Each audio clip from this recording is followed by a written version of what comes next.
আসসালামু আলাইকুম। আশা করি সবাই ভালো আছেন। তো বরাবরের মতোই নতুন একটি তথ্যবহুল ভিডিও নিয়ে আপনাদের মাঝে হাজির হলাম। আজকে আমি কথা বলবো অনার্স ভর্তি পরীক্ষার প্রথম বর্ষে ভর্তির রিলিজ স্লিপের আবেদন নিয়ে। তো কথা না বাড়িয়ে চলুন শুরু করা যাক মূল ভিডিও।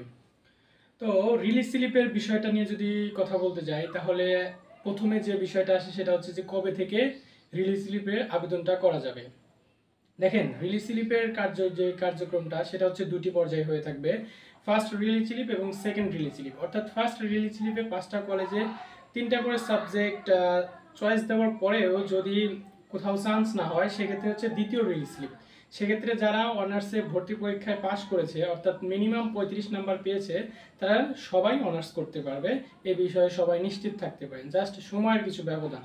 তো কথা বলি এখন যে রিলিজ স্লিপের কবে থেকে প্রথম রিলিজ স্লিপের কবে থেকে আবেদনটা করা যাবে। দেখেন, ইতিমধ্যে আপনারা জানেন যে কোটার মেধা তালিকা এবং যারা দ্বিতীয় মেধা তালিকায় যারা চান্স পেয়েছে তাদের ভর্তি কার্যক্রম কিন্তু 13 তারিখ থেকে শুরু হয়ে 23শে অগস্ট পর্যন্ত, অর্থাৎ 23শে আগস্ট পর্যন্ত কিন্তু এই ভর্তি কার্যক্রমটা অব্যাহত থাকবে। অর্থাৎ 23শে আগস্ট পর্যন্ত চূড়ান্ত ভর্তি কার্যক্রমটা অব্যাহত থাকবে।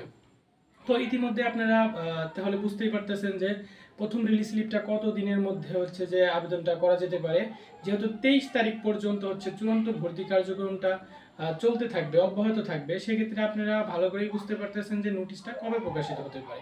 সেক্ষেত্রে যদি বলা যায় তাহলে নোটিশটা প্রকাশিত হতে পারে আপনার 22 থেকে 21-22 অগস্ট তারিখের মধ্যে হচ্ছে যে আপনার প্রথম রিলিজ স্লিপের নোটিশটা প্রকাশ করে দেবে এবং সেখানে বলা থাকবে আপনারা কবে থেকে হচ্ছে কতগুলো কলেজে এবং কতগুলো কলেজে আসন ফাঁকা আছে সব আপনারা জানতে পারবেন। সেক্ষেত্রে আপনাদেরকে এখন অপেক্ষা ছাড়া আর কিছু করার নেই। তো এই ক্ষেত্রে আবার বলে নেই, যারা প্রথম রিলিজ স্লিপে আবেদন করবেন তারা হচ্ছে যে একটু টেকনিক্যালি আবেদনটা করবেন, তাহলে দেখা যাবে যে আপনারা ভালো কলেজেও চান্স পেয়ে যাবেন অল্প মার্ক এবং অল্প জিপিএ নিয়ে।